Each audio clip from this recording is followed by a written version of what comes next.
Tiago, capítulo de número 3, versículo de número 4, diz a palavra: olhai para os navios que, sendo tão grandes e levados de impetuosos ventos, se viram com um pequeno leme, para onde quer a vontade daquele que as governa.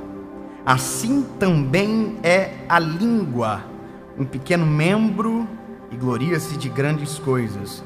Vede quão grande bosque um pequeno fogo incendeia.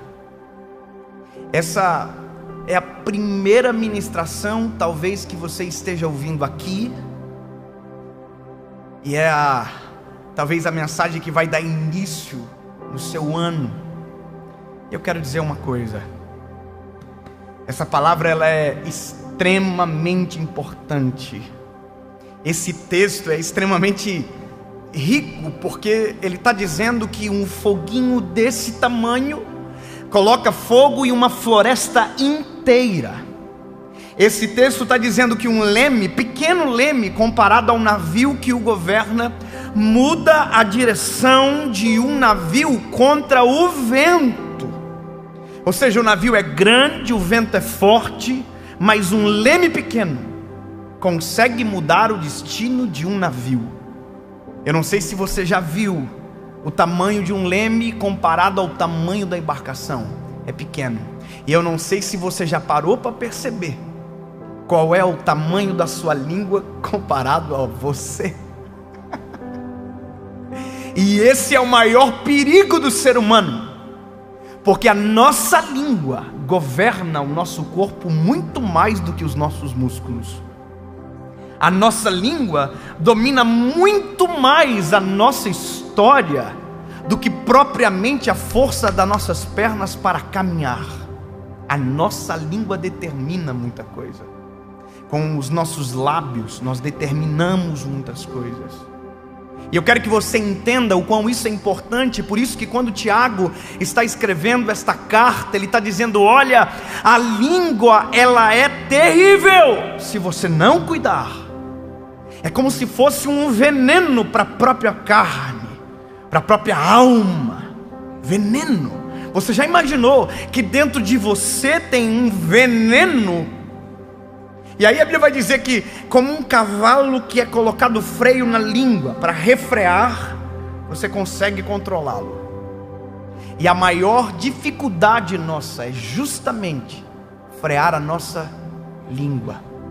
E se você parar para pensar, as pessoas que já foram machucadas porque você falou demais, as muitas decisões erradas que você tomou porque falou antes da hora, porque disse algo fora de tempo. Então a Bíblia vai dizer que nós temos que falar menos, controlar a nossa língua. E aí muita gente confunde o que é falar menos.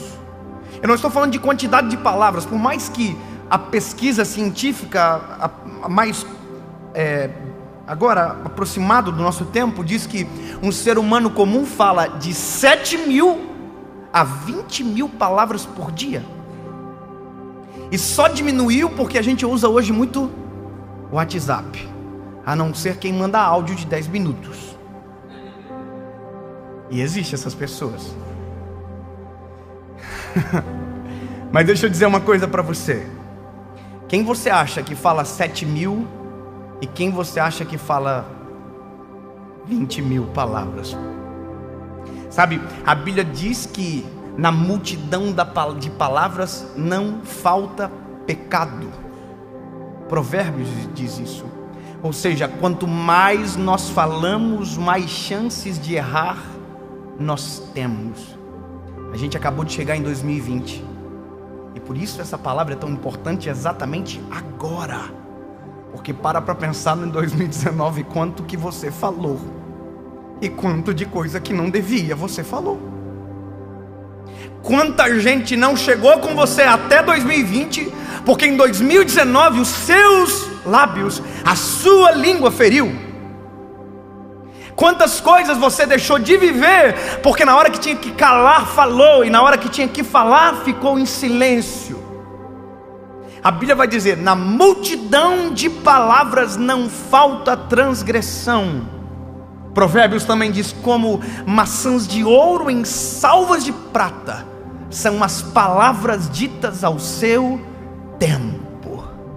E nós acabamos de começar um novo ciclo, de um novo tempo. E aí eu estou dizendo para você: lindo, se possível, em 2020, fala menos. Se possível, dessa vez, ouça mais. Mas que vontade de falar: não. Ouve mais. Quanto mais você ouve, mais time para falar você tem. Quanto mais você espera, mais assertivo na fala você é. Agora, quando você se apressa em falar, normalmente se torna esse isqueiro que taca fogo em toda uma floresta, porque não respeitou o tempo de falar. Se eu puder te dar um conselho, ouça mais antes de falar. Sabe, viva mais antes de falar. Não tente ser mestre dos outros, porque assim como diz a palavra, duro será o juízo contra você. Porque quanto mais falamos, mais em risco nós estamos. Espere mais para falar e seja mais apressado no ouvir.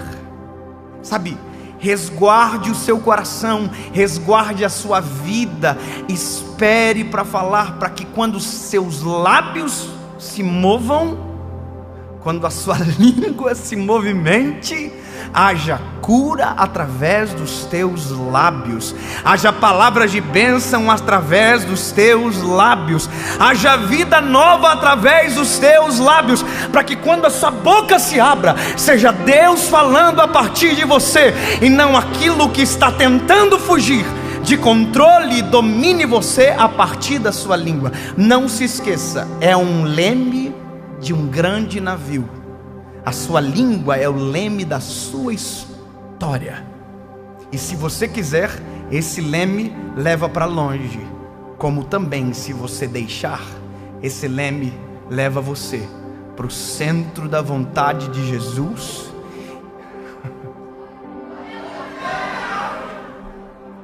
Deixa você próximo do Senhor. Deixa você mais próximo das pessoas.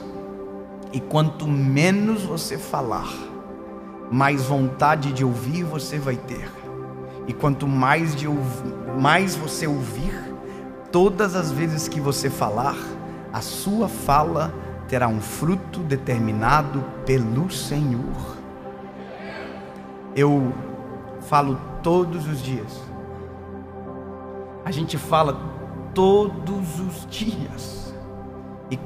Quanto mais eu falo, confesso que tenho vontade de diminuir a quantidade de fala. Porque, sendo sincero, quanto menos eu falo, mais eu acerto. E quanto mais eu tento falar, mais eu erro. E aí você está pensando, então o segredo é falar em poucas quantidades? E a resposta, na verdade, é não. O segredo é você falar de maneira assertiva poucas vezes. Não é a quantidade de palavras, mas é a quantidade de vezes que você abre a sua boca para falar. Você quer usar a sua língua? Você quer usar a sua voz? Então deixa eu te dizer algo para você. Vamos começar a treinar? Olha isso aqui. Em nome de Jesus, o meu ano, a minha história, a minha vida, a minha casa, a minha família, a minha história serão coordenadas pela voz dos céus que comandam na terra, e o nome de Jesus será glorificado através dos meus lábios, e tudo aquilo que eu fizer, tudo tudo aquilo que eu falar glorificará o nome de Jesus, nome sobre todo nome, e dos meus lábios não sairão maldição, dos meus lábios sairão rios de águas vivas que nascem no trono de Deus. Porque aquilo que eu falo, aquilo que eu grito, não está nascendo da minha carnalidade, mas está vindo de Jesus. Quem controla a sua língua não é fruto, olha que loucura isso, não é fruto das suas próprias escolhas. Quem controla a sua língua, refreia a língua, entrega o controle da história para o Senhor. Porque todas as vezes que eu falar, todas as vezes que eu abrir a minha boca, não será eu, mas será o Senhor Jesus. E o modelo dele é perfeito. Olha para a Bíblia. No momento que Jesus, na nossa opinião, devia dizer: eu sou inocente, ele ficou em silêncio, porque maior do que a vontade de falar, prevalecerá a vontade de Deus sobre nós. A vontade é gritar, mas muitas das vezes melhor é silenciar, para que a vontade de Deus se cumpra em nós e através de nós.